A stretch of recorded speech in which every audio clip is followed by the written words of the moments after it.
they don't see your vision.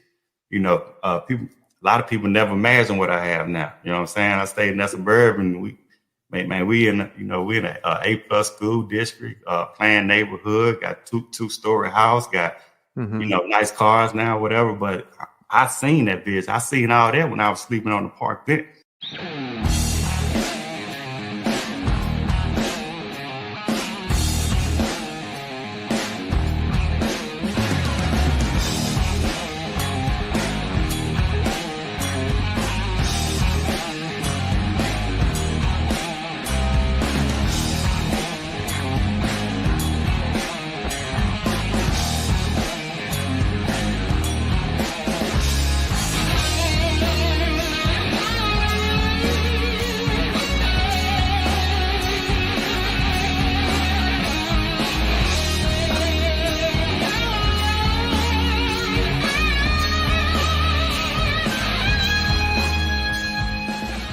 First, let me thank the sponsors of the podcast, helping get these awesome episodes out to you guys. So first up, we got VIZALOGIX. Have you ever had an annoying issue where you could have resolved it if you just had seen what the other person on the line was seeing? You could be busy, you could be taking calls from either your technicians or your customers, and it could be a nuisance call. It could be like a breaker that was turned off. They don't know how to turn on the system. Your tech is out there and they're trying to explain something over the phone, and you need to see it to help them out.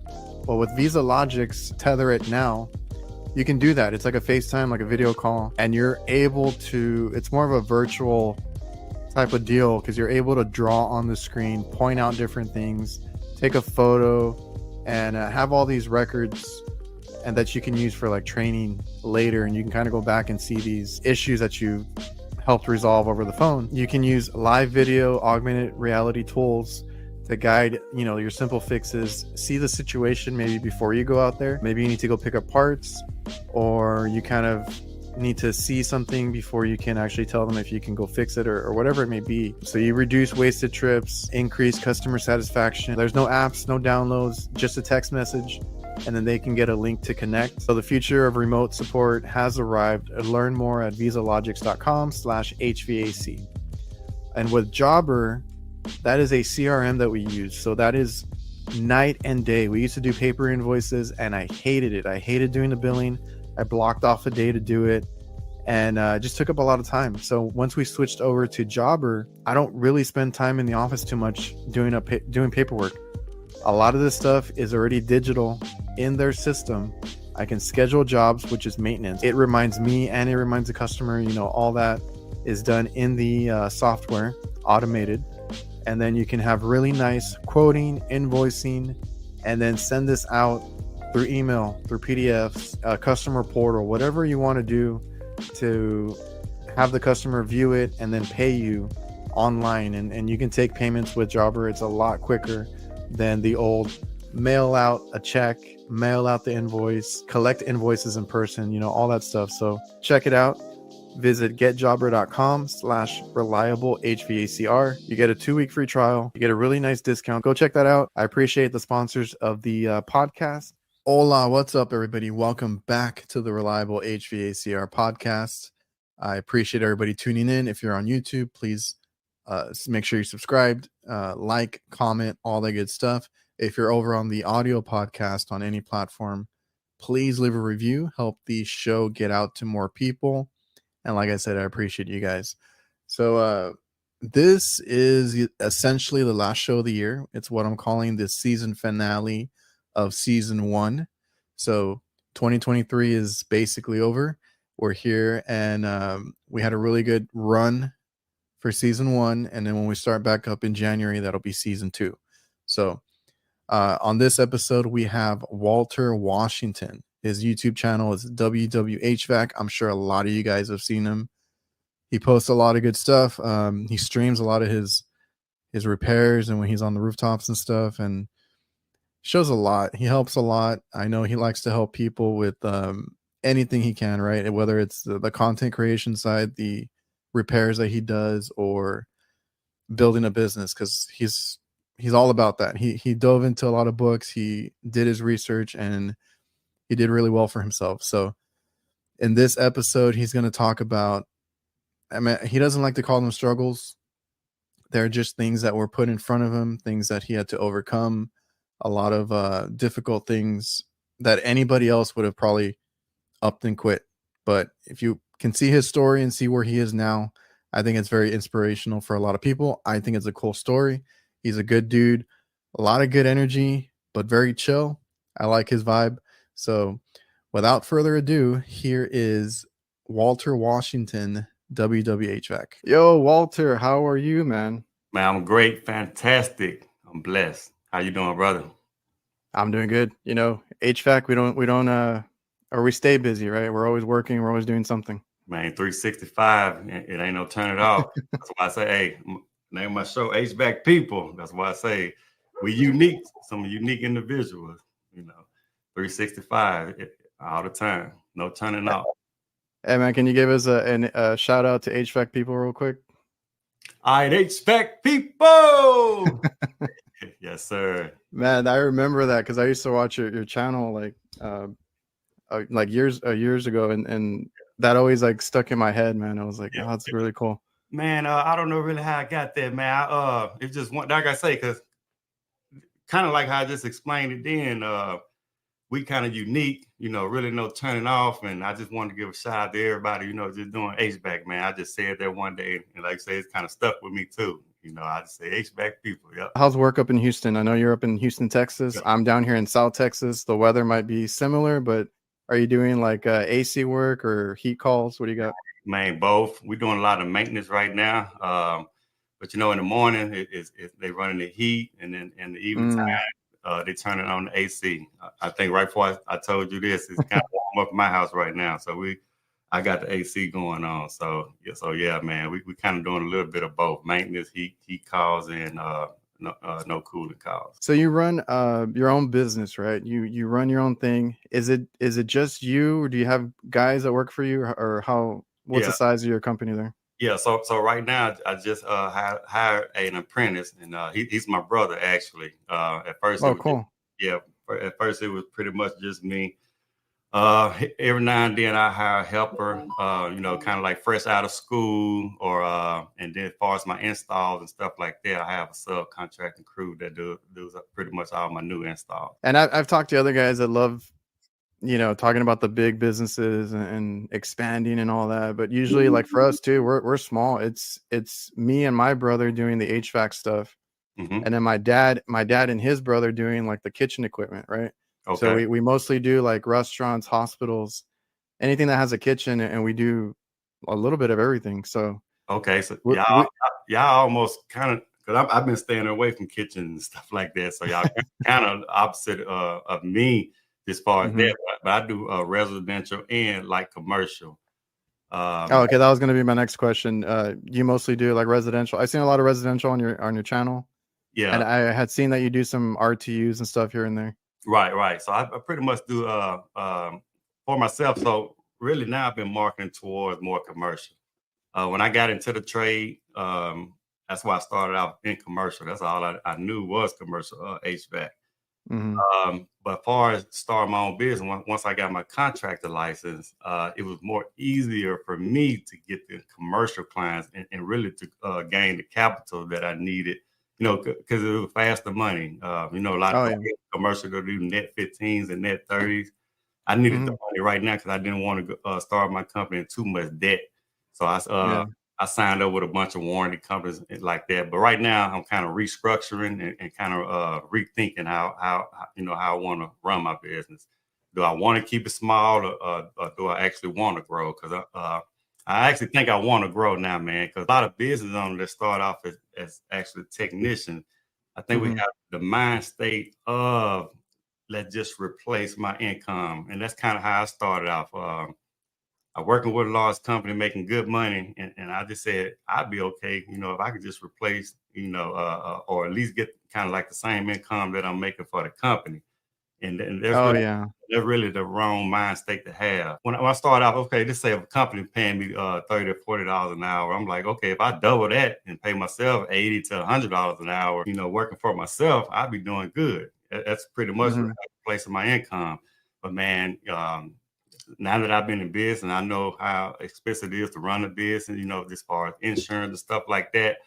Man, you got to charge three, 4 times as much if you want to grow. If you want to actually have a retirement plan, you know, if you want to get new tires on your truck and you know not be out there dangerous because you can't afford tires because you're only kind of trying to replace your income and only charging you know just enough really to pay your bills and stuff like that. But if you actually want to grow, you really have to charge accordingly to expand. You know, to hire employees and hire help and stuff like that to make sure they be able to have some insurance and good tires on their personal vehicle and stuff like that. So yeah. Man, and that's tough because we've been through that. Like we've been in business going on 16 years now, or a little over 16 years. Okay, congratulations. And yeah, man, and like when we started, we took on like too much work too, and got in over our head. But then we started hiring people, and that's always a hard part because you don't know, like you don't. I have trouble trusting people, right? And we've been taken advantage of too, because there's that whole dynamic of it. But that's difficult, you know. Sometimes hiring good people, you know, they're gonna have the same drive that you have, and exactly. I know that's a difficult process. Even when I was working for a company, I was a supervisor, and I sat in some of the hiring process and doing the interview. So I kind of seen both sides, and I kind of know what to expect, and you know, I know it could be difficult. Yeah, man, and we did hire.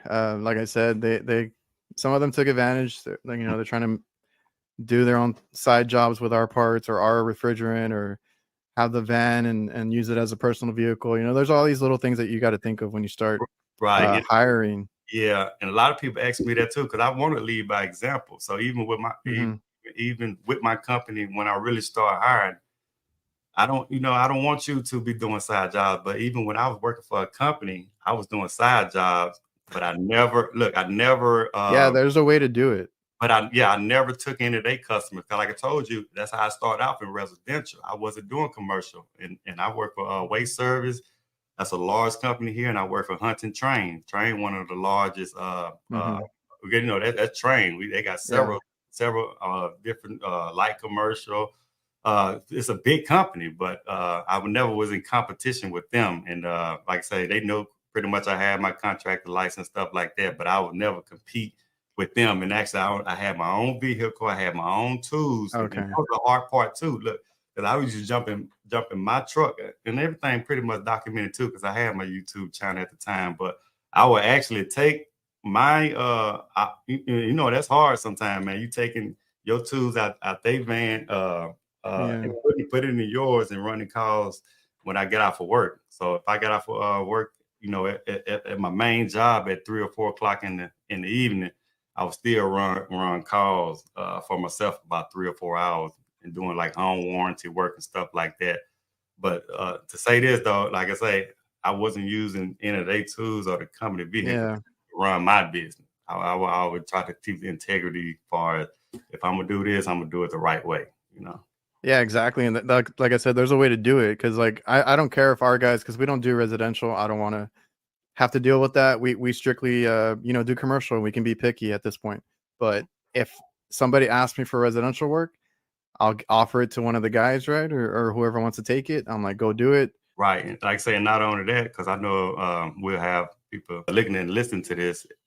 I made sure I had all my insurance, I had my contractor license and all that before I started too. If you're gonna do side work, you know, get your contractor license, get your insurance, and do it the right way. How long have you had your business? So I got my contract license in 2017, and like I say, and I started doing little side jobs in 2018. Because I got the contract license in 2017, and then once I got my my EIN number, got all the insurance and stuff like that, and was ready to roll. It was like 2018, and that's when I started doing the side jobs and started doing home warranty companies. That's when I started marketing for guerrilla marketing for boots on the ground, putting out sound and stuff like that. But I actually went full time in 2022. Okay. Summer of 2022 during COVID. That's when I say, hey, I think I'm ready to do this thing full time. So I guess 3 going on 4 years now. Man, time fly. Yeah, man. I remember you doing those videos where you were like going to take your contractor's license, and you had all the books and everything. You're trying to get that done, and I was like, man, that wasn't too long ago.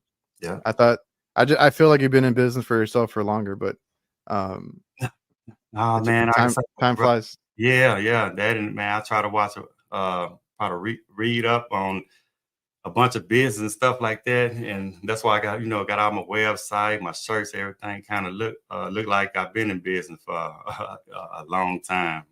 That's what a lot of my customers think also, that we've been in business for years and it's like family owned. But I'm still learning, man, and I'm still trying to grow it. And that's what it takes to have your own business and stuff. You're like, yeah, you're doing the calls, you're doing the HVAC work, you're doing the weekends and all that, but you got to get better at the business side, right? Because Man, there's you can be the best at what you do in HVAC, yeah. but if you don't know how to handle your business, man, you're not gonna last. Man, you got to be able to handle your business, man. And like I say, and that's what I'm trying to transition into. That's what I've been transitioning to, for the last couple of years, and just try to get out the technician frame of mind. Because that technician, I'm the type, man. When I was a technician, though, I got the old school mentality. I remember saying, like carpenters and stuff like that back in the day. They used to write their name behind the sheetrock. Like, yeah, I did this kind of work like this. So true enough, I want to do quality work, and I want my technicians to do quality work. But at the same time, business, sometimes you got to get in and out because you got to be efficient at the same time. But you do want to do quality work, keep the foundation, do everything right. But at the same time, because we don't want callbacks. You know what I mean? So like I said, you got to pull your back and check your micron gauge, do the correct things. But at the end of the day, as far as a businessman, man, I have to, rethink this thing, because you'll be out of business real fast. Just trying to nitpick and make sure everything is 1000% correct. So I'm like I said, I'm transitioning from the technician to the businessman for sure. Yeah, man. And then like with us too, like starting out, trying to figure it out and stuff. Branding is a whole thing. Getting work. Like we would go out there, and I think I've heard you say the same thing. Like even though we're commercial and we're not going door to door in a neighborhood looking for work, but we're going restaurant to restaurant in person, leaving flyers or whatever we got, making sure our name is on everything, branding's on point. Like you said, like put your company name on everything. Don't be ashamed to tell people I do this for a living, and I got my own business, right? Tell people, because then word of mouth is like the best advertisement too. Yeah, I can tell people too. Most likely, especially in this area right here, if you know me, you're gonna know me from HVAC, and I feel that same vibe about you. I feel that if a lot of people know you, they know you do HVAC work. Yeah. Every time I see you, you got something HVAC on that's branded. So, hey man, that's another thing, right? It's like, and my dad, I brought that to him because I was like, put your name on everything. Put like we got giving out tumblers and mugs and stuff. I'm like, do it. I was like, it's gonna cost you a little bit, to get that made and stuff, but that's the stuff that stands out. And now it's all about social media too. So I've been trying to get on there and trying to get the channel is one thing, but like getting our name out and trying to be on all these platforms. And I can't do Facebook ads or anything like that because I'm not looking for a homeowner, but okay, I put all my work on social media just to see, get people's attention, get eyes on us. And then we've been fortunate, man. Just word of mouth is like the best. Yeah, so you've been doing all your branding and stuff like that. Do you do that for your company? I know you Yeah, say, because when do your brother help you do that, or do you do that part of the I do everything from designing logos, the uniforms, the wraps, our website. wow. I do all that stuff. Oh, you do a good job then, brother. Yeah. Hey man, I appreciate that. But when I started, my dad was doing, like I said, this as a side job on the weekends and whatever, and he was building it up while he still had his other job. And then I wasn't even thinking of getting into the trades because I was like going to school for something else, electrical engineering, because I like working. I still like working with stuff, but I never thought of HVAC.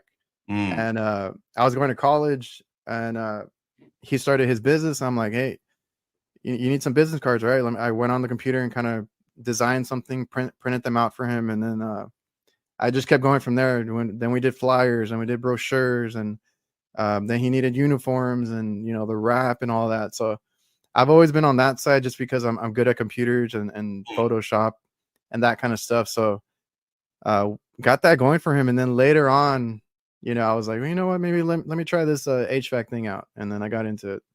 Yeah, man. You smart, man, and like I say, a lot, man. So many smart people in HVAC, dude. I'm talking about engineers. We can do a lot. Yeah, A lot of HVAC techs can do a lot of stuff. y'all got a good team, then, man. I I know he Yeah, proud of you. because Take it some to another level. people try to work with their families and they have issues, or they butt heads or whatever. And I know a lot of people, like, I've had a couple recently that they would work for their dad, like I did, but then they would leave because it wasn't working out or whatever. And I was like, I don't know. We have a good dynamic. We have a good partnership. That's how I describe it. Yeah, Um, that's I'm good. gonna give him like his credit. It's his company, right? I just helped him out, kind of molded it for him, got our name out there, and like now we just like, it's like I said, we don't do the same thing. He does like the cooking equipment, Mhm. but we're a team there. I'll do this, you do that, Yeah, and for sure. it's been working out, man. No, that's awesome, man. Are you gonna have you already interviewed him on your show? No, I'm trying to see when I can do that. I need to get him on here, Yeah, and I look forward to hearing that. That'd be nice. yeah, he has a lot of he'll be a good one. I just haven't planned that out yet. I need to get him on here soon. I've seen, like I said, your other podcasts that you've done, and I've been following you for a while now. You got like a lot of stories, a lot of stuff to tell. I'm just gonna ask you like, how did you get into the trade? I don't know how far back you want to go. That's totally up to you. If you want to tell everything, that's Yeah, fine. so I got into the trades, man, from a youngster though. To be honest with you, but that's for a plumber. My stepfather, you can say my godfather, the man that really stepped up and was in my life. He was a plumber. His father was a plumber.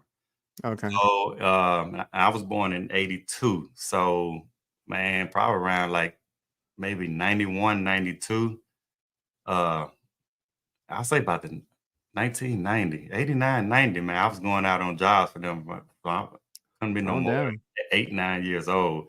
Uh, but we would start out with rough ends on plumbing because they was residential plumbers and stuff like that. So I just remember digging ditches, laying copper pipes, pulling the back then it way before PEX and stuff like that. So I would have to lay out a copper pipe down on the fan after we dig the dishes and we was a small company back then, kind of like you and your father them is now, man. Be honest with you, 'cause Yeah. it was my grandfather. It was like I say my dad and his brother. Uh, Mm.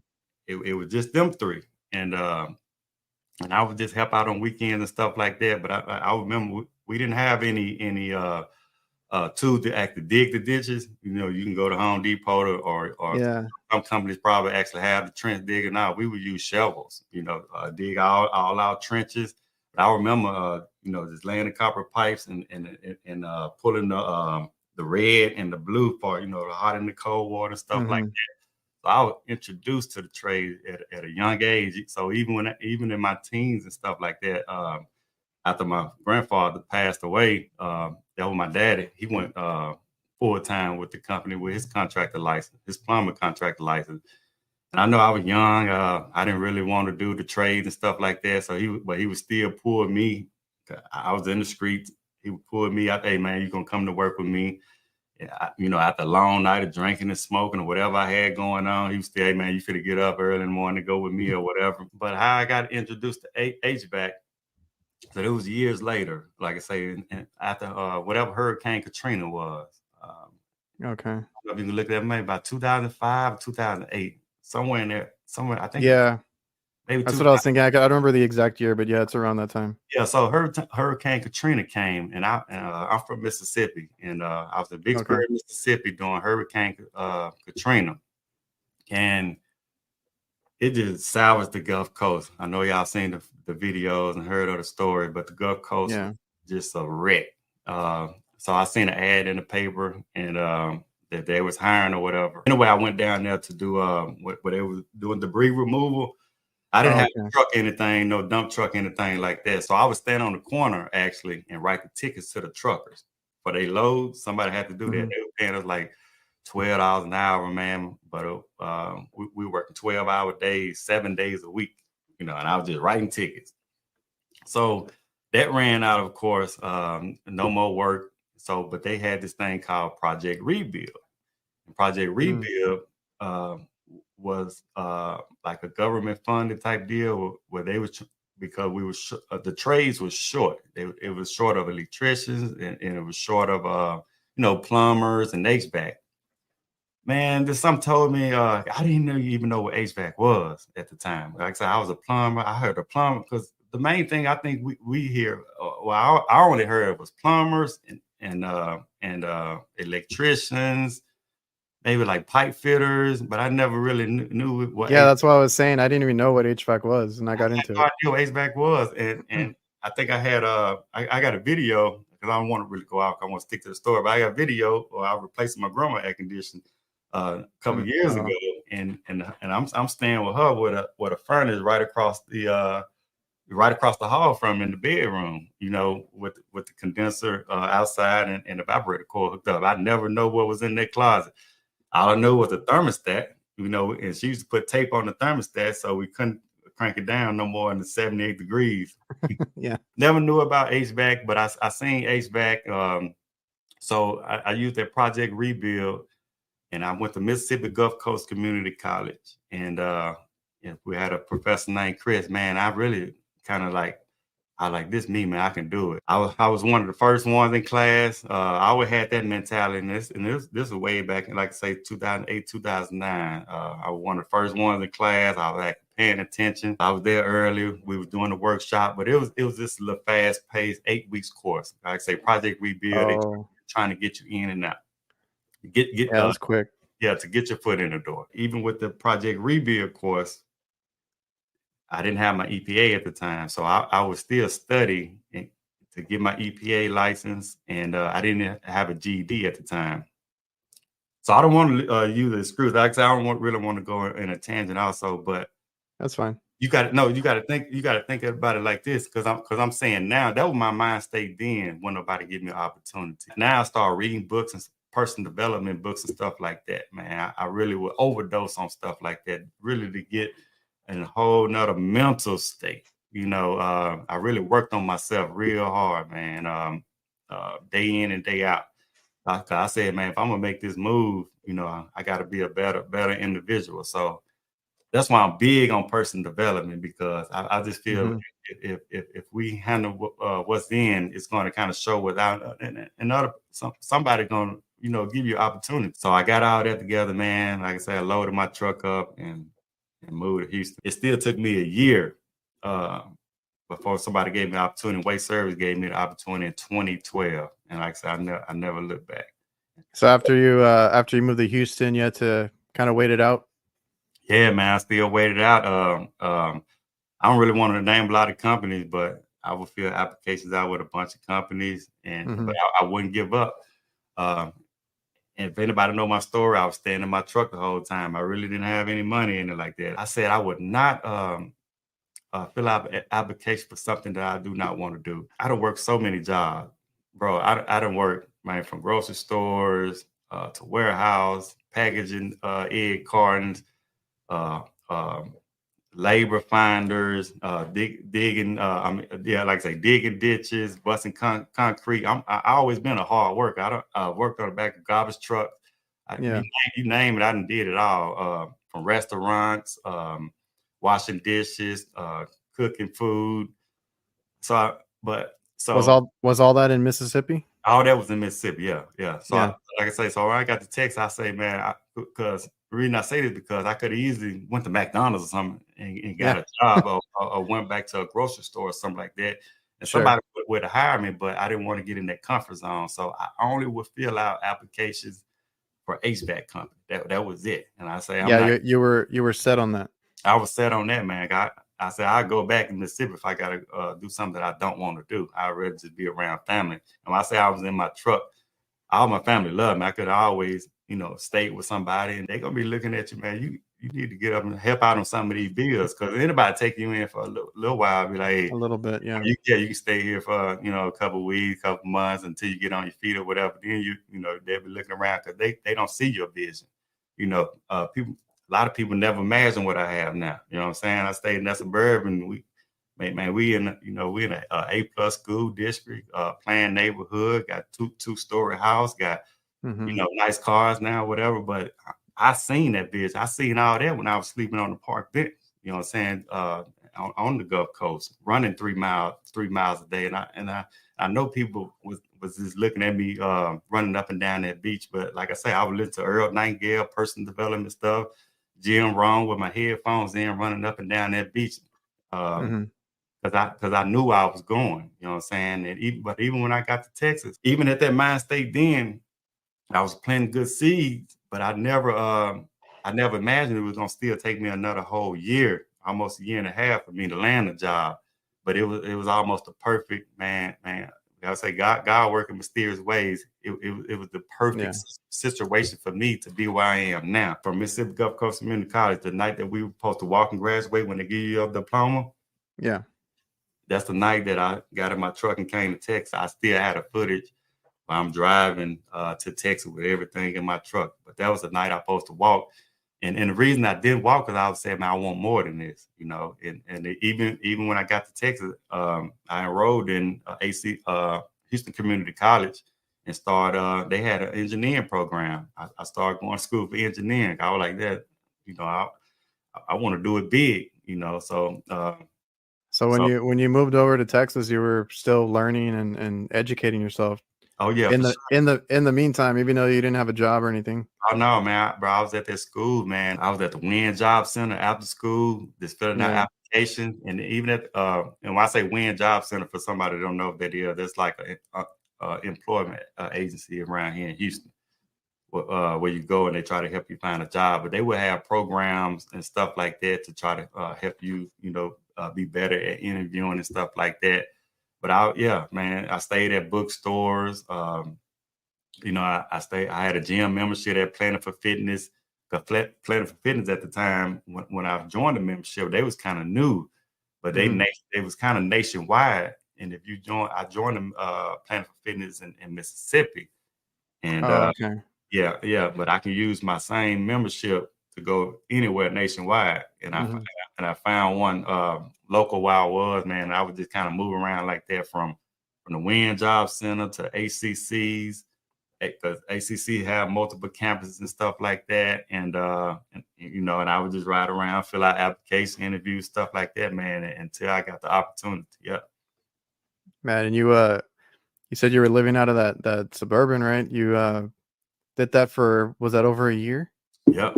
Yeah. So it was over a year, man. 1993 suburban. Yeah. That's crazy. That was 2011, man. Even if you went back and look at the weather then, I think that was one of the coldest weathers that we had in 2011, man. So it was some tough nights. I even my license was suspended. I went to jail during this time. And the lady, she was I think it was in Stafford, but I would stay at the Walmart parking lots. Okay. And I know it probably ain't got nothing to do with HVAC. This is my story. It's just your story. That's fine, man. Yeah. So, but I was staying in the Walmart parking lot and stuff like that. Walmart was staying before COVID. Walmart stayed open 24 hours at the time. Back in the day, Walmart used to be open 24 hours. Yeah. So I used to blend in a little bit, but every now and then a cop, man, pull over and knock on my window, search around, see what I'm doing. I think this lady named Rodriguez. This was her second time knocking on my window or whatever. But anyway, the second time, because she kind of seen what I had going on. I had ACC books and stuff like that, all kind of books and stuff. So she obviously knew I wasn't no troublemaker. But anyway, this second time, man, she ran my ID, and I didn't have license and insurance. All that stuff was suspended at the time.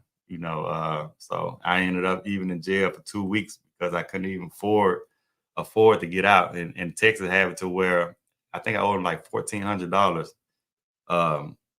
In Texas have it to where you can sit out. They get like $200 a day to go towards your fine. And yeah, man, I had to sit it out. And then I was like, man, God he was tempting me, man, but I stayed strong because even I was telling the lady, I was like, ma'am, she was like, Mr. Watson, oh, I wish you wouldn't told me to run your license. And I was like, because she already ran them. Then by the time they ran them, it's in the system, and she had to lock me up. So they towed my truck and stuff like that. And I was like, man, and shouts out to her, man, because that lady got shot in the face. I think a couple years after that in a line of fire. But damn, she's doing okay now. But she's a good one. She gave me some words of encouragement. You know what I mean? But nah, man, that was a tough turn right there because I was like, man, I'm way up here trying to do what's right, and I'm sitting up here in jail. But those some tickets. Yeah. Man, it's you were living in your suburban, like you said, going around Walmart parking lots and doing what you had to, but it's not even easy for you to be doing that either. Like you said, the cops are always knocking on your door and trying to see what you're up to and stuff. I wouldn't change none of it, man. It was an adventure, so it got me where I'm here today. So, like I said, I'm blessed, really. That's a good way to look at it, man, because like anything that anybody goes through is what makes them the person that they are, right? Now, everybody, and I've talked, or I haven't talked to, but I've seen other guys that are doing very well for themselves too, like yourself. I mean, there's not a lot of them. They do prison time, that they have some issues in the past, but you can turn it around, and there's really no excuse, especially listening to what you've gone through. Yeah, no excuse. If you put your foot down and you set your eyes on something, man, it's possible. And the trades, just like for anybody, like I wish I would have known about it sooner. I wish more kids would know about it. Because some of us, like when we're there trying to figure out what the hell we want to do, it's like, I don't want to be a doctor. I don't want to be a lawyer. I'm good at taking apart things. And that was me, right? As a kid, taking apart stuff, learning how stuff works. That's what we do. And it's like there's a whole world out there for you, right? Trades. If you're good with your hands, if anything happens, the trades is always there, and it's never out of business. It's never going away. It's something we need to talk more about. Yeah, I agree. I'm assuming you got into some trouble when you were younger, and you did some time there. Yeah. So you don't have to go into detail. I'm just just part of your story. Yeah, I mean, I can go in detail. I don't know if I ever shared it. So when I got to Texas, as far as when I told you I was in ACC going to study for engineering, I never really imagined, man, being a business owner this far as in HVAC. I knew HVAC is what I wanted to do, but when I got to waste service and stuff like that, they had an engineering department. Okay. So, and that's why I transitioned it to engineering, because I was just going to school for ACC to get my basic associate in science, and that's when they opened up the engineering course. So, long story short, I had a felony on my record. Okay. So, but it is expunged now back in Mississippi.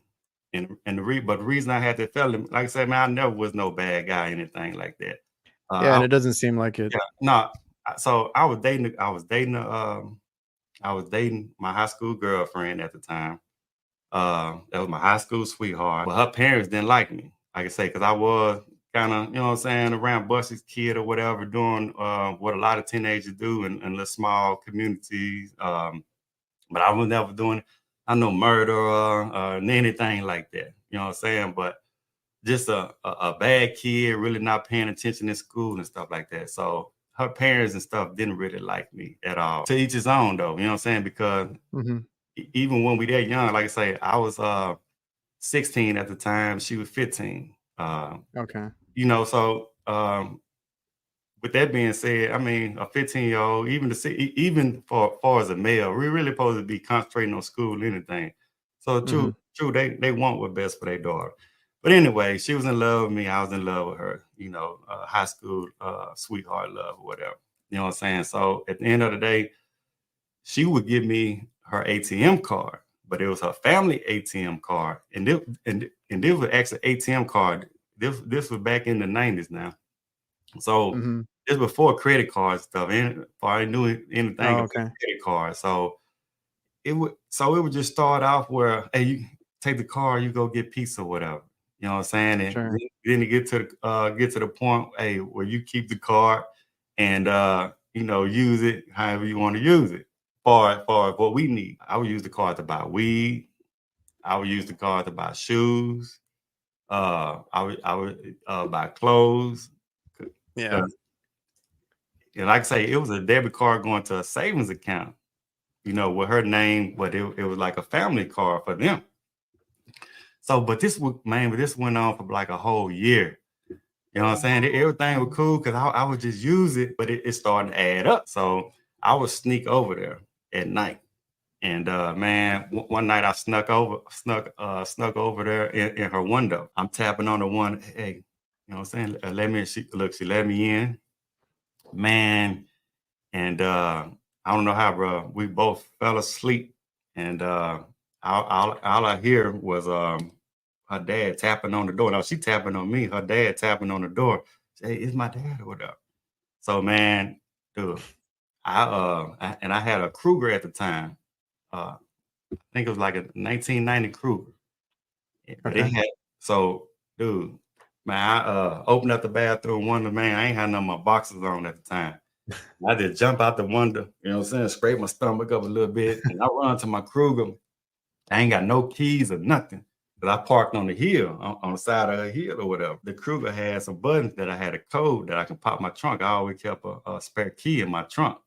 Okay. And man, and bam, bam, opened up the trunk, and all I heard was boom.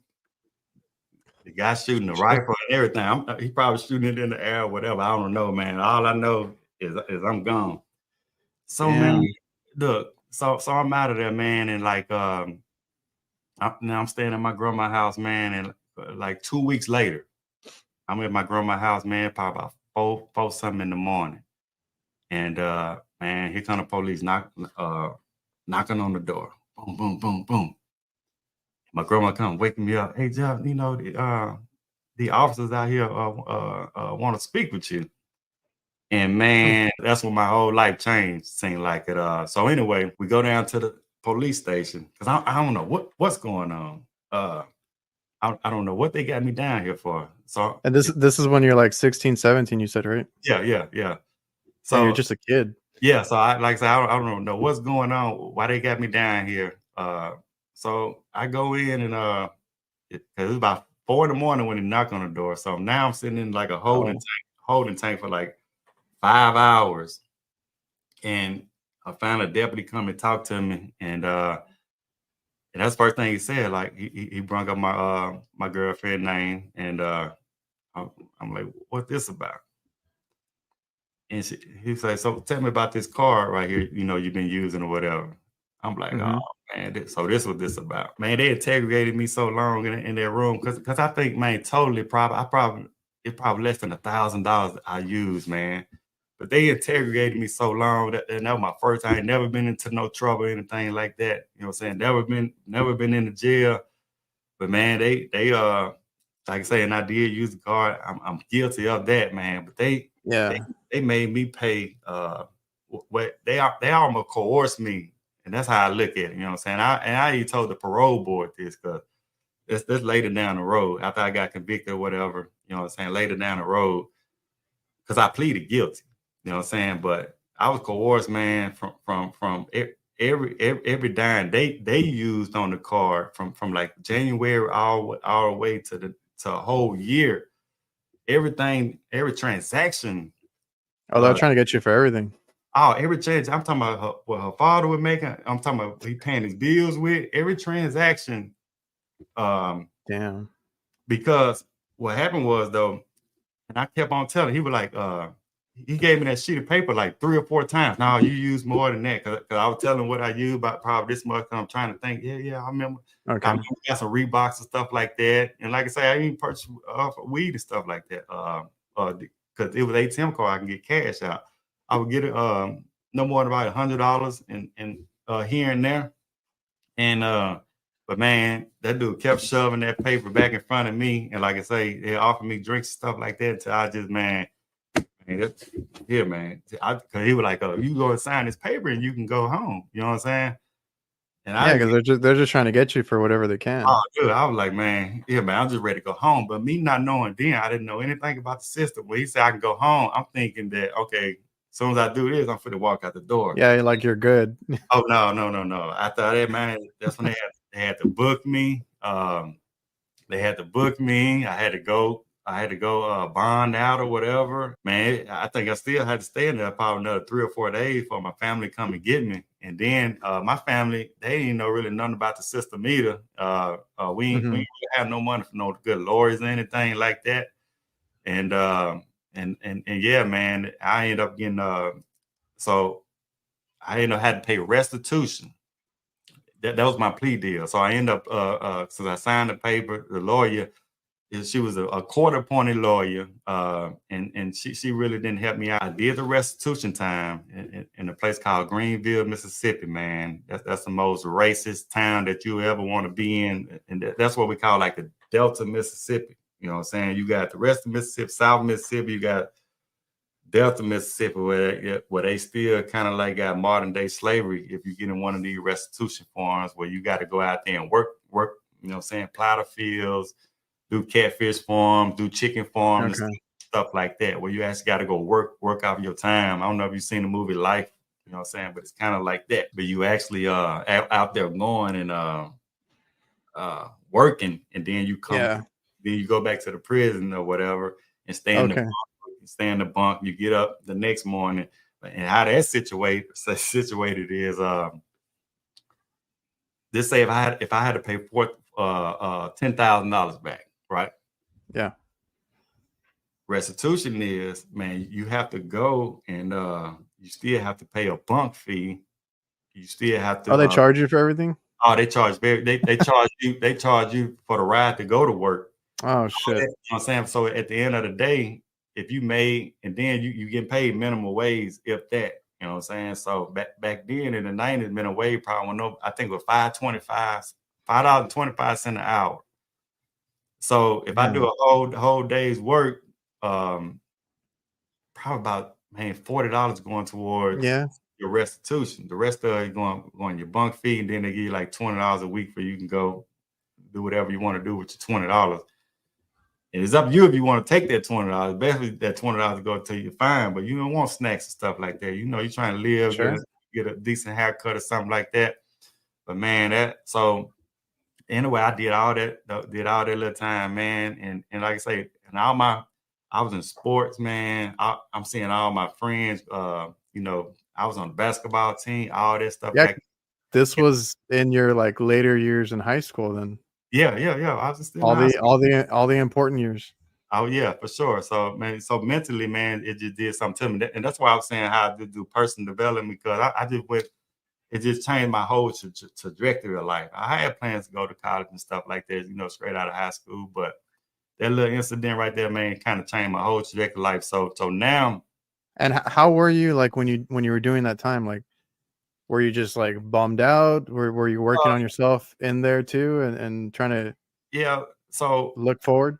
Yeah, for sure, man. That's when I really first started reading the novels, and it really that's when I think I was reading some self-help books then. It was entertaining to me.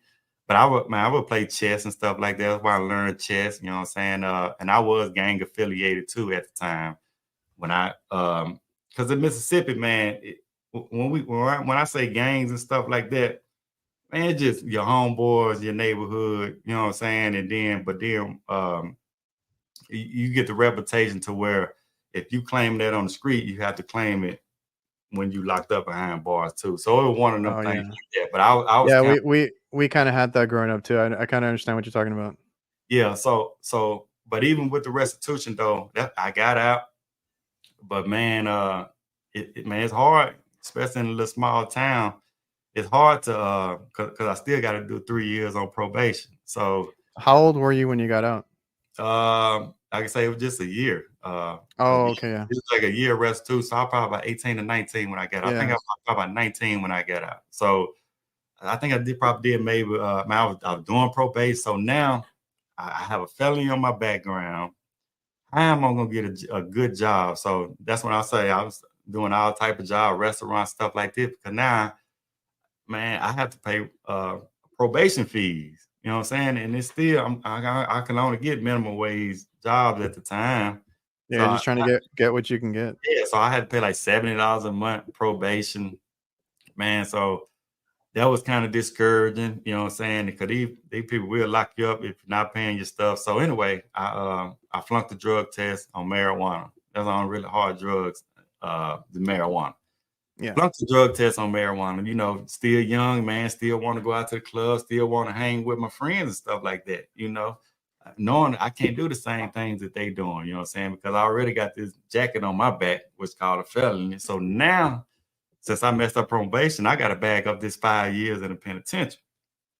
So, and I'm like, man, I ain't number 19 years old. I'm facing 5 years in the penitentiary. Yeah, just for that, then they give you 5 years. Yeah, for the same charge. That's the only crime I ever committed was Damn. that. You know what I'm saying? Yeah. So I had to do the 5 years for that bull junk. You know what I'm saying? Because these people not looking at, you know, they don't really want to hear your story. All they see is credit card fraud. They don't care if that was my girlfriend or whatever. They don't care because I gave my father the Yeah, they don't care how it happened, but it happened. so I gave my father the one, the plumber that I'm telling you about.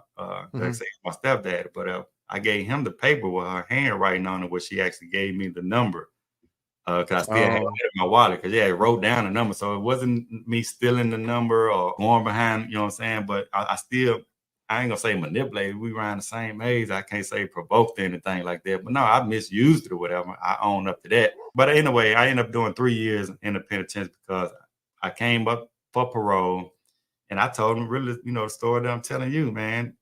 Like I say, they want to hear you admit to guilt though. And if you don't admit to guilt, because I probably could have got out if I be like, okay, yeah, I did this, but I did not do everything that they said that I do. But they want to hear me say I did all this that the guy really coerced me to say. I say no. So anyway, I end up failing parole, going to the parole board where you sit around on the table and talk to them or whatever. Failed that, you know. Well, I didn't pass the parole hearing that time, so I had to do another like a year and a half. So total, it was like 3 years, man. And that's when I got maybe 23, 24 years old. And that's what I mean, man. You went through a lot. Like you could have honestly given up at any point.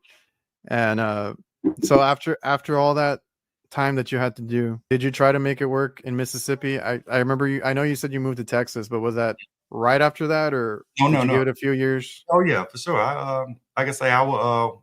Because you said you were trying to get a job there in Mississippi, right? And then you had that issue because of felony and all that other stuff. And then I'm assuming you just wanted to start over after that.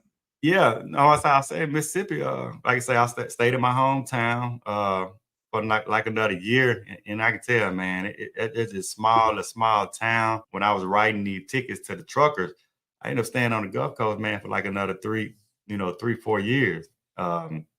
Okay. Yeah. I stayed on the Gulf Coast for about 3 or 4 years. I can say it was just hard for me to get a good job. You know what I'm saying? I was holding I worked at a grocery store for like 2 or 3 years, stocking shelf. But I moved my way up. I was working night shift. You know what I'm saying? I moved myself from the regular aisle to the dairy department. You know what I'm saying? Because dairy department was getting paid like 75 cents more. And then I was doing such a good job at night with their department. You know, the manager called me in. Hey, man, you know that the real people out here that's really doing something working in the daytime on the day shift. You know what I'm saying? So anyway, convinced me and talking me to get into the day shift and work for that for a little while. And then they had this thing called Deepwater Horizon, man. And that's so Deepwater Horizon was an oil spill on the Gulf Coast, and these pallets would go and float up on the beaches, and they would need people to come pick them up. So I seen that, and I told him, I say, man, I'm finna go work for the Deepwater Horizon. Now I've been with the grocery store for about 2 years, about two and a half, maybe 3 years. Called Food Giant. So I would work for them. Well, anyway, I told him, man, I'm gonna go work for Deepwater Horizon. He's like, man, that's a temp job. This is where your future is right here. You can grow and be a man. And I'm thinking in my head, dude, you can't be making no more than about 25, 30. You know what I'm saying? Because this the head manager. I'm thinking in my head, you can't probably be making no more than 25, 30,000, man. Man, I always saw better for myself. You know what I'm saying? Even though he probably didn't at the time. So I'm like, man, I'm at least go take this chance because I was getting paid $9 at the grocery store. And believe Deepwater Horizon, they was getting paid maybe like $15 an hour, but it was a chance to get some money.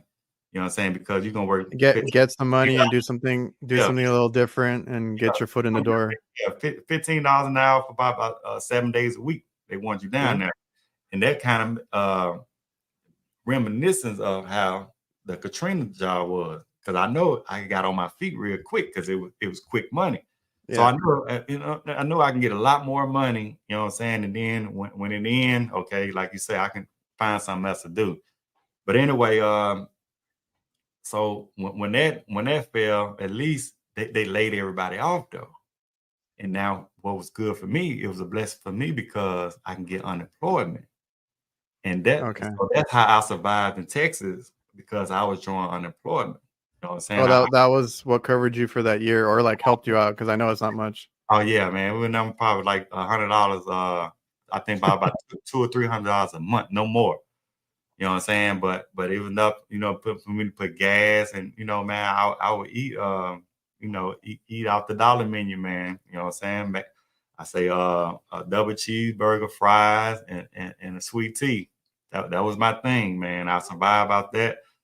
Man, Yeah, you got to do what you got to do. Yeah. So it was a rough, but man, I would say I wouldn't change it, man. I wouldn't change it, but that's kind of like my story, man.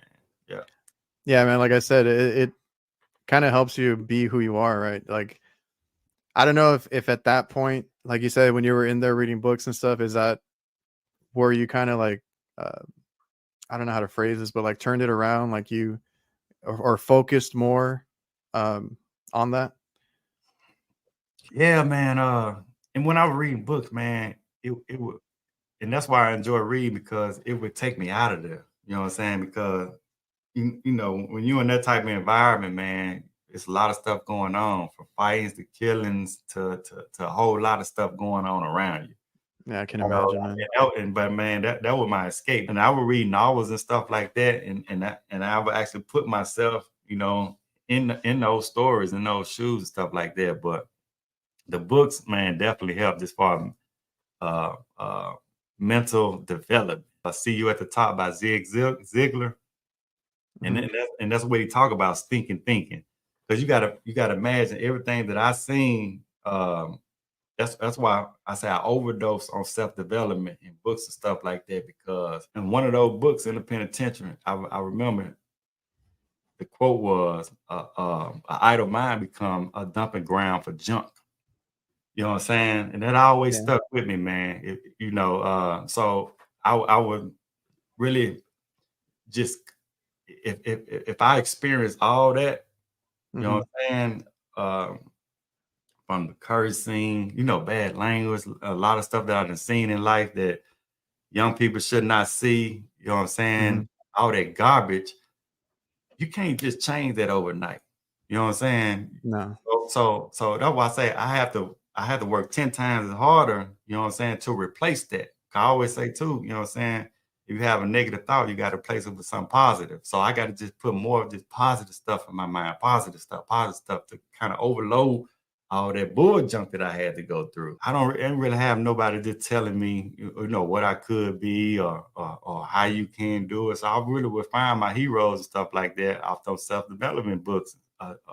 They actually telling me now you can do this, you can change. Really like the Earl Nightingales and the Jim Rohns, man, even the audio books and stuff like that, I started really implementing them things. There's one thing to read a book and just say somebody can say, because Earl Nightingale say, try for 30 days. You know what I'm saying? Just try, and I seen, man, my life improving. When I actually started implementing and putting some of that stuff, it used to be weird. Zig Ziglar got in his book, wake up every morning and say, it's going to be a great day. And I remember saying that, and people wake, waking up looking at me like I'm crazy. And he said that in the book, the people around you gonna be thinking, that you're kind of weird and what's going on with this guy. And man, like I said, man, I just thought, just implementing the things in that book, man, and it helped me. No, and that's a good way or a good thing for you. Like you said, nobody was there hyping you up or trying to tell you or motivate you. A lot of that was self-motivation, and you got a lot of those out of those books, for sure. So then you wanted to get a fresh start in Houston, right? You said you looked at a few cities. I will say I think Texas is one of the busier ones for like HVAC in particular. Yeah. I'm sure you understand that now. Oh And yeah. how did you get your first job over here? Because I can imagine that must have been. I know, like you said, you were here for over a year, probably applying to company after company. Like, Right. So, how much of a struggle was that just trying to get your first job? oh man, it like I say, and when I say I would probably fill out an application for every company around here. And like I said, I was getting interviews. The universe just gonna open doors for you when you have a positive mindset and you really you have a goal though that you're going to achieve. You're going to achieve. And to me, my faith in God, my faith in Jesus, man, he always he gonna put me in the right position. So even when those doors went closed, even when people wasn't giving me the opportunity because he knew that wasn't the right opportunity for me. But he was going to let me make the decision. Not only them make the decision, he was going to let me make the decision. And the reason I say that because the whole year that I couldn't get no job, when Waste Service called me right before that, man, 2 jobs called me at the same time. The first one was a guy wanted me to come work for him to do duct work. And he was going to pay me $18 an hour. And I'm like, okay, yeah. We about to get it started. You know what I'm saying? He was going to give me the job, $18 an hour, and then Waste Service call. It's almost the same day. A couple of days later, I had interviews signed up, ready to roll. Both of them, I was ready to go. Yeah. And, man, but their residential company running duct work, and then $18 an hour, he was going to hire me. And then with Waste Service, Mr. Lovejoy, he started off as a technician, and he was the service manager at the time. Man, I kind of told him my story. I was up front with everybody. Yeah, I got a felony, but I got my GED. Like, I would read books on, how to conduct yourself in an interview, man. And I told, I wanted that job, and he seen that I did want the job. But anyway, the commercial service job, right? Commercial job. And he told me, since you ain't got no experience, we're gonna start you off at $8 an hour. Mind you, this 2012. And I'm knowing, this right outside of minimum wage. Okay, I got my EPA license, I got my Texas TDL technician certification. I'm thinking about $8 an hour, but he was like, man, you're gonna be in front of a lot of different equipment. We're gonna start you off at maintenance. You're gonna be around with some technicians. Be working, split system, chillers, rooftop unit, telepacks, ice machines, man. Whatever was in that building, is gonna have you working on it, right? Yeah, commercials, everything. And that's why I say God gonna let me make the decision. You know what I'm saying? You're gonna take this quick money right here. True enough, you're gonna be in HVAC, or you're gonna take the high paying job, or you're gonna take something really, to me, more sustainable and going ready to grow my career. Because I think if I'd have started off with that, the ductwork job, that's probably what I still would have been. I ain't gonna say still what I've been doing, but I wouldn't have been a well-rounded tech as I am now. You know what I'm saying? Because I've seen so many different things, Yeah, because I hear that from a lot of guys too that start off in installs or ductwork or something like that, and they actually struggle to go to service or any other aspect because they weren't taught that, when they started, and that's all they know. But so you turned down a very good paying job at the time. Yeah. For a lower paying job, but you were just thinking about your future the whole time, right? I was just thinking about you mapped it out. It was just, that's why I say I wasn't thinking that far in the future, far as where I am now. Yeah. I could say because I still had my felony at the time. Okay. I still had my felony at the time, man. And like I say, they gave you And they gave you a chance even with all that. He gave me a chance with all that. You know what I'm saying? Because I told him, I was up front with him. Hey, this is what I have. They run the background check or whatever. Life don't reveal the back of the book. You know what I'm saying? Mm-hmm. When he gave me that opportunity, I told him, I won't let you down. I'm gonna be the first one. And I was still staying in my truck at the time at this interview. I'm still staying in my truck. And remember I tell you, I went to jail for my license and stuff like that. So oh yeah, my man, even when I got the job, like 2 weeks later, he called me in the office. He say, your license suspended, right? And I'm like, man, it's just one of them down moments, like I can't win for lose. And so you're getting the job, and it's like, I got the job, you know what I'm saying? Because if you're an HVAC guy, you know what I'm saying, you need to be in a service vehicle. They want to put you in the van to ride around and do stuff. So, but he told me, man, that guy helped me out so much, man. He was like, well, this we're gonna do. He said, don't worry about it. He said, you're just gonna ride with somebody until you get it straight. So, but I'm still staying in my Suburban at the time. He don't know this. Don't nobody at the job know this, man. I would stay at this place called the Arena Theaters in their parking garage. I would stay up in there.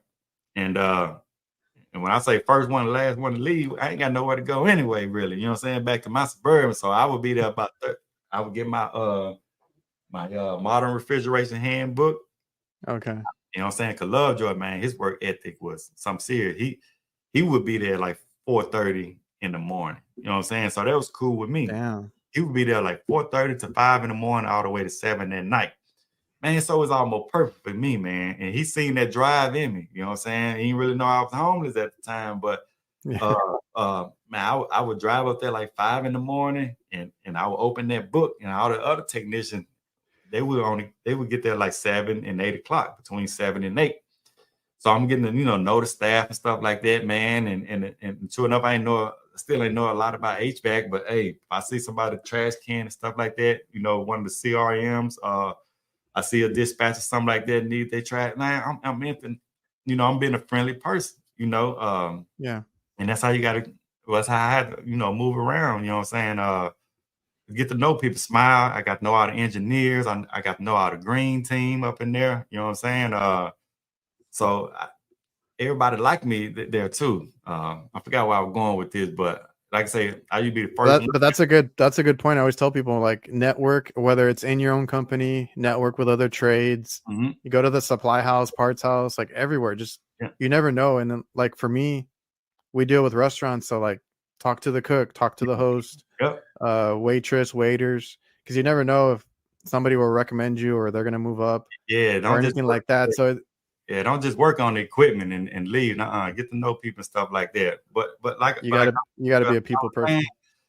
So even with that, like I said, I had to get my license and stuff straight, man. He was like, I'm just gonna get you to ride with somebody. So all my money, I only making $8 an hour. Everything that I had, I would send it to Mississippi to get my license cleared, because Mississippi had a hold of my license, so I could not get a Texas license. I paid like $1,400 because I was like, man, I got a job, I can get me an apartment. But I had to put that on hold. So I still, even with that job, I still end up a whole another month before I can actually save up enough money to get me an apartment. And I got me an apartment not far from where I was working there for the commercial company. That's awesome that he helped you out. Yeah. For all that. Still took you in, like you said. Yeah, because you made the point about, like, they just want to put you out there in a truck, right? Get you out there. Like, that's how you're making the most money for them. But like he kind of helped you out, stuck it out and got you in there. Did you so before that, I know you said you did a little bit of schooling here and there, crash course. You had your book. You didn't have any actual HVAC experience, right? Was that your first HVAC job? My first HVAC job, yeah.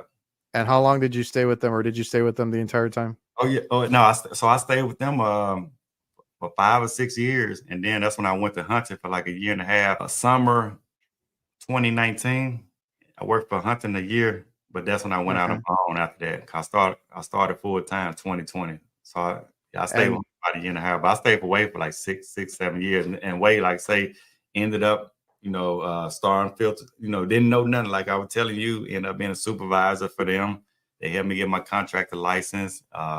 Oh, that was the company that helped you get your license. Yeah. Because I only worked for 2 companies since I've been here, and that was Okay. Waste Service and Hunting. Yeah.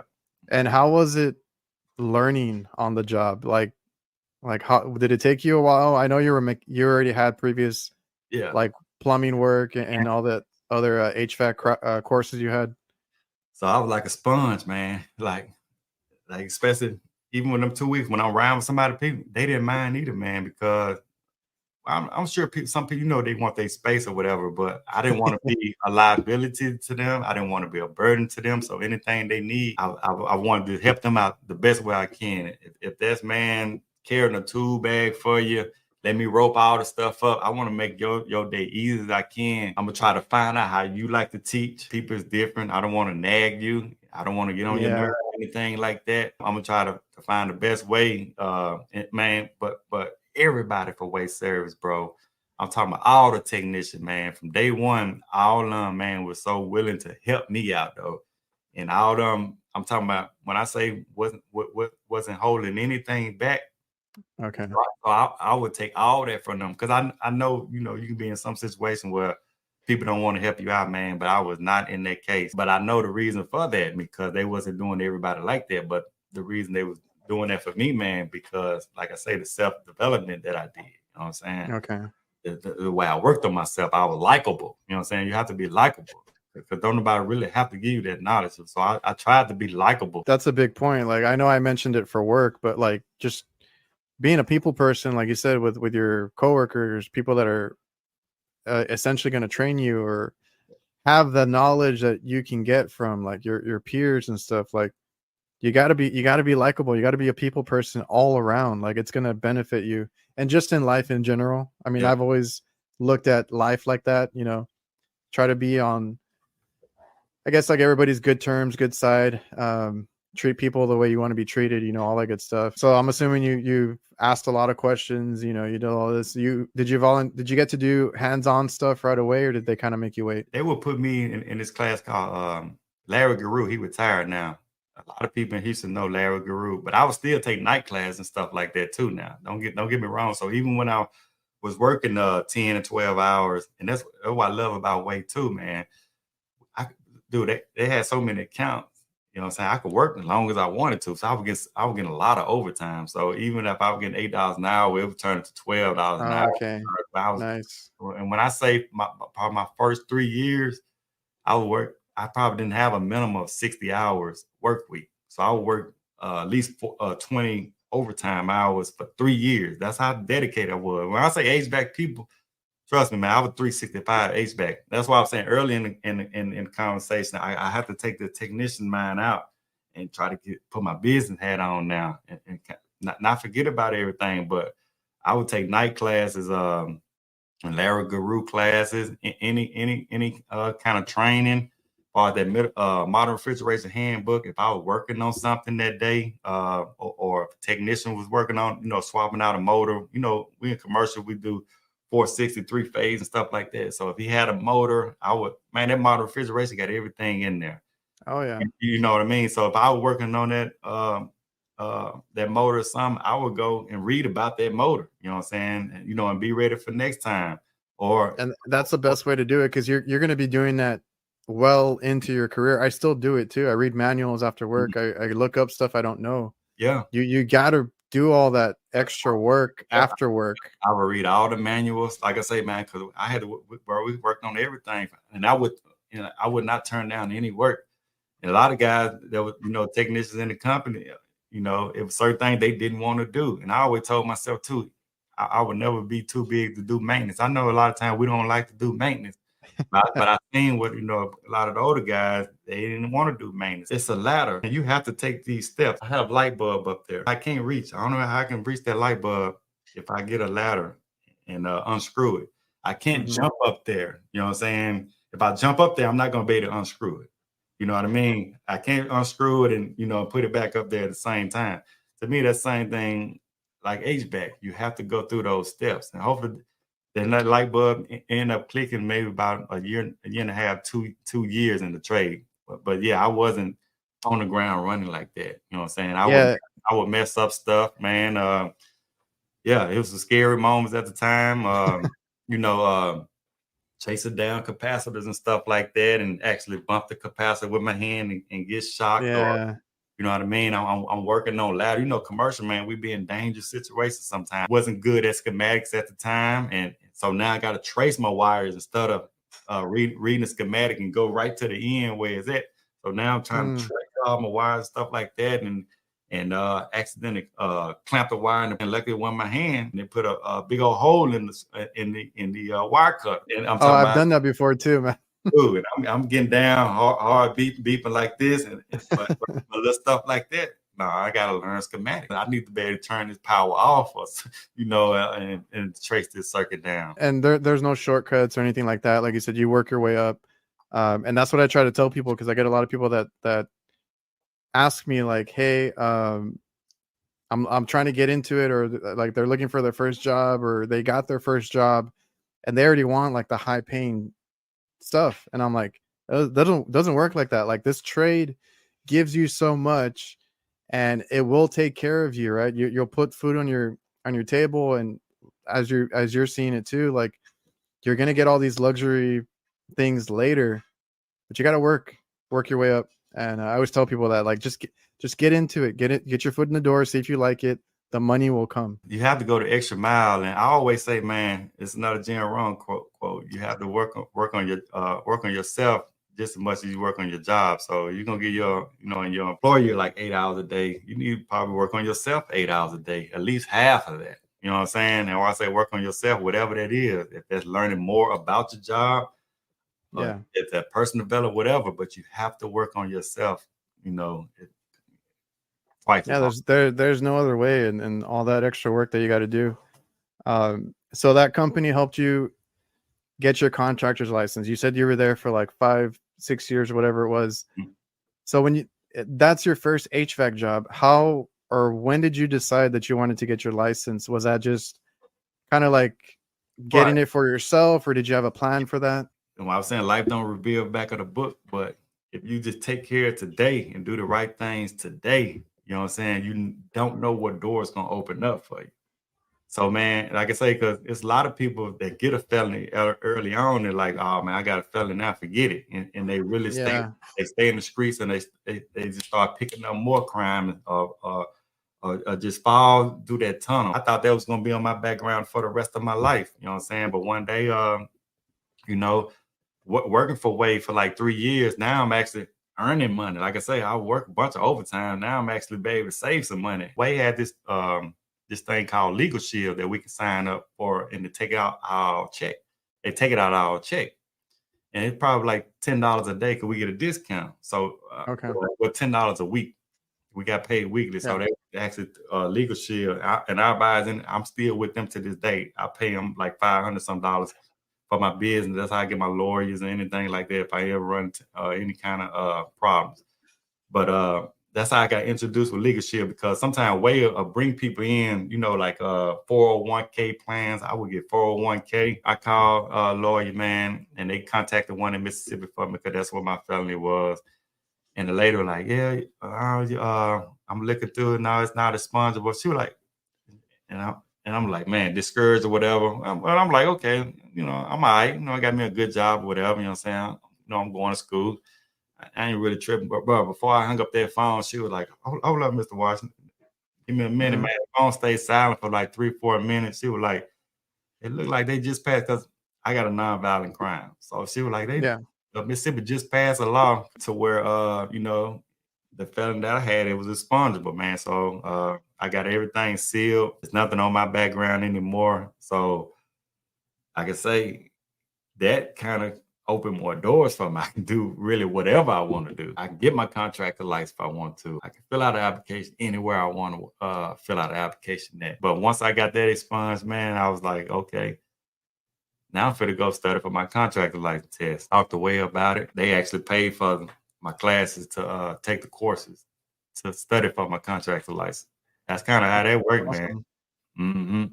Yeah. So you once you got that taken care of, you're on your record, that kind of just like motivated you to do more. Oh yeah, for sure. Like I say, because you got to think about, even in business, man. I even started out with like home warranties and stuff like that. I mean, you can't do work like that without a contractor license. Really, you can't do Oh yeah. you can't do HVAC work anyway without a contractor license. But there are like two kinds of people that get into the trades or get into HVAC. Like the people that are okay with working for somebody, get the benefits, whatever, get higher pay. But there's some people that want to go into business for themselves. So you kind of went that route. Yeah, You were motivated to do your own thing, basically. right. Because like I say, like I was saying earlier, my father now, even my biological father, his father, man, my last name Washington. We already been entrepreneurs. You know what I'm saying? My granddad owned auto mechanic shops. He owned grocery stores. He was the first black man in Vicksburg, Mississippi, on a gas station. Up until his dying day, man, he was selling ice machine out the until he couldn't get around no more. So even he had cafes, man. He was selling ice and stuff like that. So that entrepreneurship was always been in me. And like I was saying earlier, though, even with my other side, my stepfather's side, they don't have their own plumbing company. He still had his own plumbing company back in Vicksburg, Mississippi today, Smith Plumbing. Like you say, you have people that, want to work the 9 to 5, want to work for a company, enjoy the benefits, stuff like that. That's cool because entrepreneurship is not that easy. I know people watch us post videos, stuff like that. It's a lot involved, and it's really 365 now because yeah, man, like there's the whole business side. You got to get in line first, and then you open your business, right, in whatever it is that you do. And like you said, 365, I mean, we have gotten it under control where we're kind of like off most weekends, right? We're not going crazy or anything, but the beginning is the hardest part. You're working 7 days, 365, like you said. You're working long hours. You're building up your customer profile. Your all that you're working on. Yeah. And you got a lot of ups and downs. Like we've had issues where like I said, we took on too much work. We went up and down. We weren't making money at one point. We had too many people on our payroll. Like all that you learn as you go, because you're not going to know everything when you start, man. It's a whole other beast.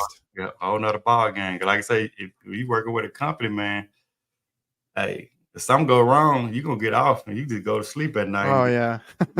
Get back up in the morning and face it the next day or whatever. But when you're a business owner though, you gotta put those fires out. You know what I'm saying? You gotta handle everything. You gotta know how to handle like angry customers, all that stuff. Good customer service. Like I say, man, I got that's a big part. Yeah, almost 100 reviews, 5-star reviews. I only have one-star reviews, and that's from a customer that I really couldn't do nothing about.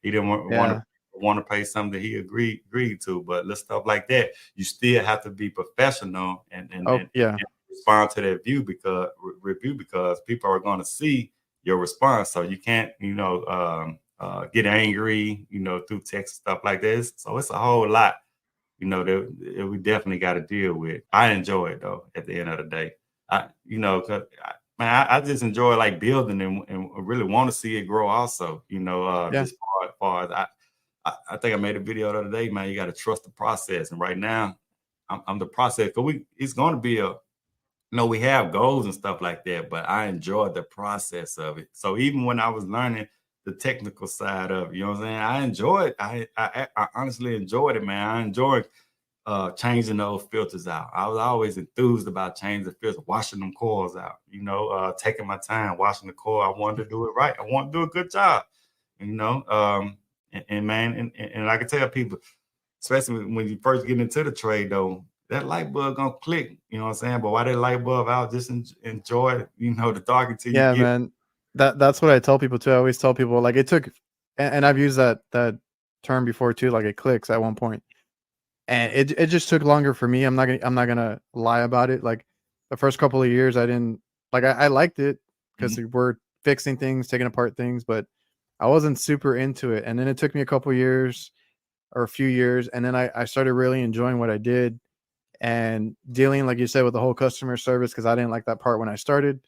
All that stuff grew on me, and then like now it's like I love what I do. I don't mind going out even on like the after hour calls or the weekends.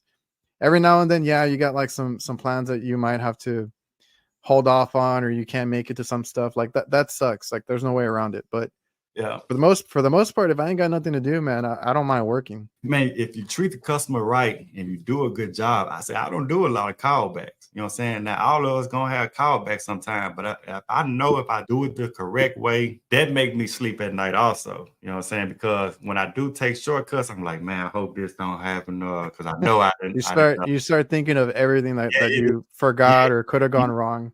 exactly. You know what I'm saying? But 9 times in this HVAC though, you just stick with the fundamentals. If you install it the correct way, or install a part the correct way, or troubleshoot it the correct way, just take and it.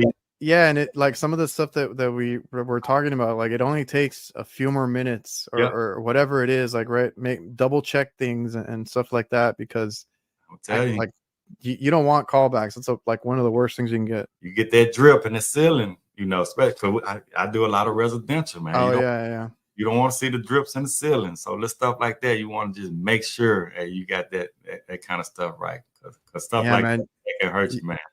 You're in people's houses. You got to respect their house. You got to, treat everything the best that you can.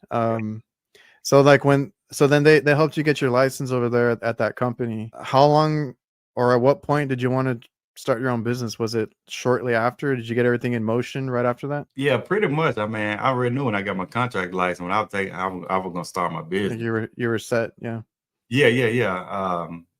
Like I said, I was even when I was taking the contract license, I was already kind of like look at videos of guys, Fox Family Heat in there. I would look at his videos and stuff like that. It wasn't too many out at that time. Yeah, not too many, but there's a few like OGs out there that were posting.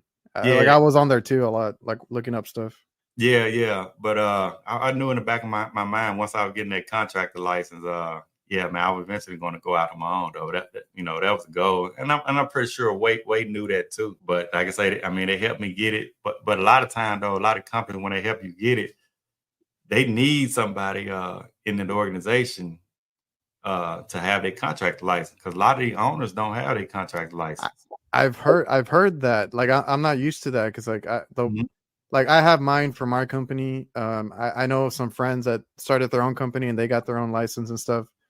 But people have mentioned to me that some of these people they know how to run a business or something, but they don't have their license. They require somebody that has it. I don't want to say the dollar amount. I know some guys, contractors numbers that they were using, they want to give them so much money on a bonus check. You know what I'm saying? Okay. December, right before Christmas, stuff like that. And it wasn't no more than a couple $1,000, if that. I mean, I know I can make a lot more than that with a contractor license. So, but even so in Texas they have to sign off on you. You got to have somebody that you've been working for to sign off. So, in Wade pay, I didn't know Wade was going to pay for me to go to school to get my contractor license. Now, don't get me wrong. I was paying for myself to go at first, and somebody ever since I was cool with everybody, that's why I good with networking. One of the HR lady like, Wade covered that school for you to get your contract license, right? I'm like, oh yeah. And so yeah, man. So they actually reimbursed me. You know what I'm saying? Okay. That's cool. Yeah, they reimbursed me for sure. Yeah. But I was getting, so once I got that felony out of my record, I was eligible, man. I think Texas was 4 or 5 years, and I was with them like 4 or 5 years. I was going to get my contract license for sure once I was eligible. Man, that's awesome. And then now you're in it a few years. You've I don't know if you had any struggles when you started your business, but I'm pretty sure you were prepping for it. It sounds like you always want to prep, like you reading, looking up stuff. It sounds like you always prep for like the next step. Yeah, I wouldn't use the word struggle. If anything, like learning experience or something like that. I definitely never struggled.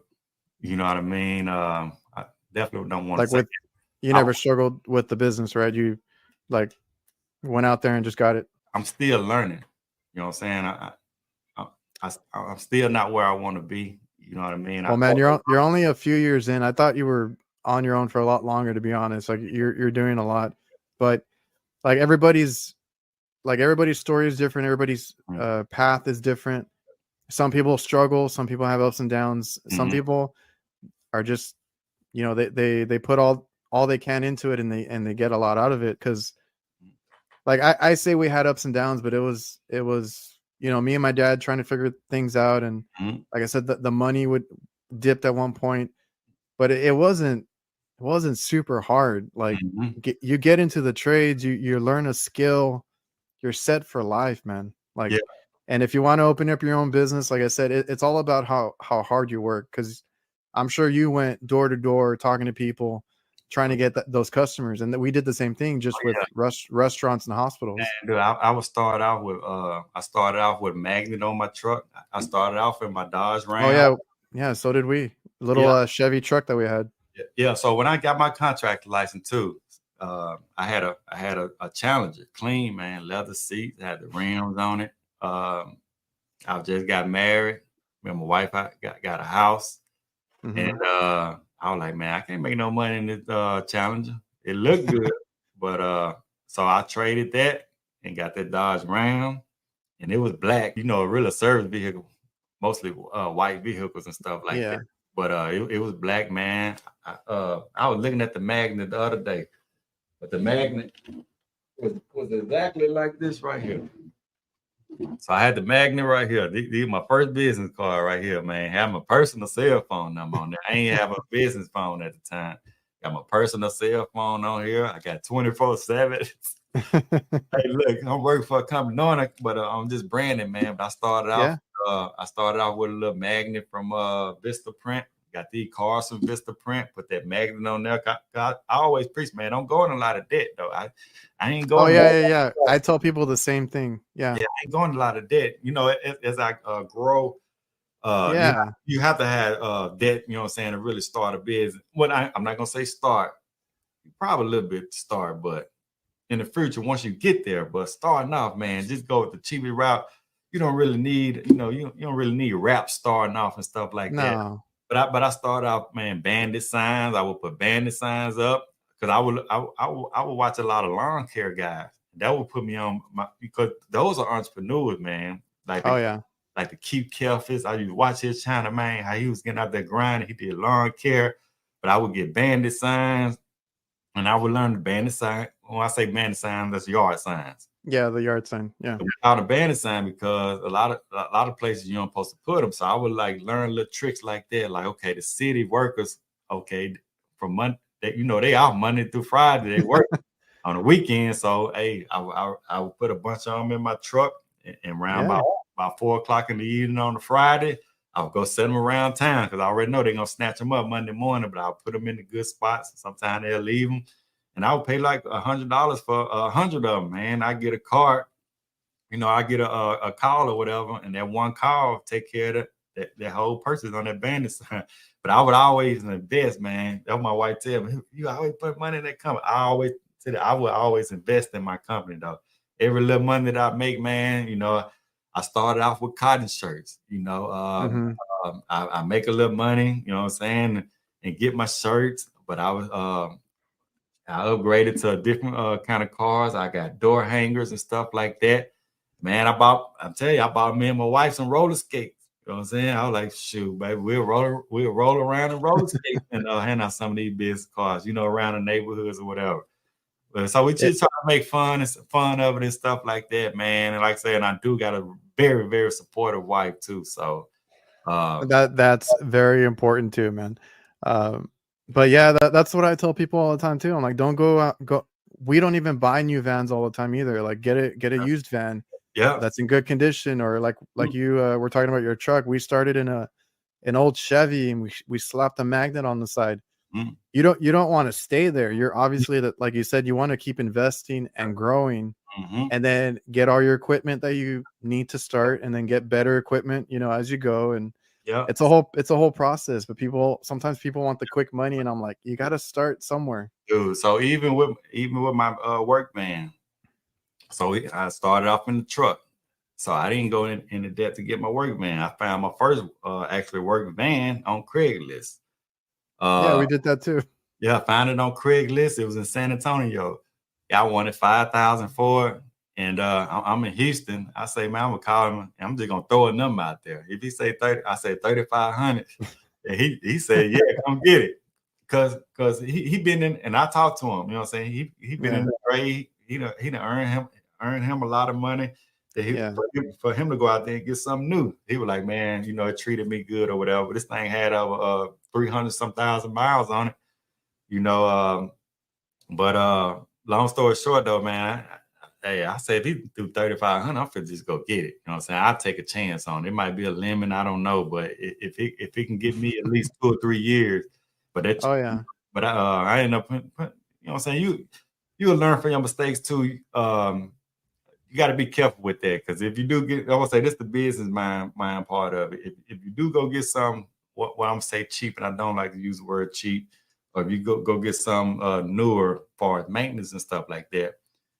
True enough, because I kind of would start off. I'd rather start off right here, and maybe to put money into it, trying to maintain it, than go in debt and get something. But you're gonna put money into it anyway. I had to put like transmission in there, put a radiator in there, compressor went out, my water pump, you name it, probably went out on the truck, but I didn't have to put all that at one time. At least it'd get me for, you know, about 4 or 5 months to the check engine light come on or something. And I fixed that, but I was making money, you know what I'm saying? So it really wasn't no problem. It kind of take care of itself until you know, to this day I recently bought me something newer, you know. So yeah, man, and that's what I always tell people too. All the points are hidden there. Like it's a process. You don't have to spend big money to start your business. You know, that. No, it really don't take much, man. I say you need a little something, but as long as you stocking your parts and stuff like that up, like when you do a job, you need a part. Go, you know, with the money that you make, go buy 2 of those or stock up or something like that. I know, watching your YouTube and all the stuff that you post, like you're out there to help people and share that. Just like you said, when you started working your job in HVAC, you nobody gatekeeped anything, right? They helped you out. It helped me out, man. Yeah, that's my thing, man.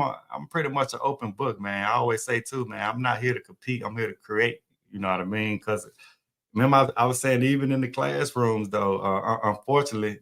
Now, I know that people that are watching your channel, they're eager to learn. People that watch my channel, they want to learn. But a lot of times when you do get in these classrooms, if it's 30 people in there, only 2 or 3 people really paying attention. You know what I'm saying? So even if we're giving out the knowledge, who's going to actually use it? You know what I'm saying? That's why I'm telling you, when I start actually applying what I was reading in some of these books, because a lot of times we can read these books, but we ain't applying the knowledge. I mean, it really don't. It ain't going to add up anyway. But nah, man. Man. So I'm going to wrap this up. I appreciate you for coming on the show. I had a fun conversation with you, learning about your story, man. And if anybody listening or watching this, man, there is no excuse. You've heard Walter talk about everything that was put in front of him, and he owns his own business. Like, that stuff happens if you put your mind to it, man. You want to close out on anything? You want to say anything before we get off? Nah, man, appreciate it, Adrian. A reliable HVACR, man. Thanks for having me. All right, HVAC people.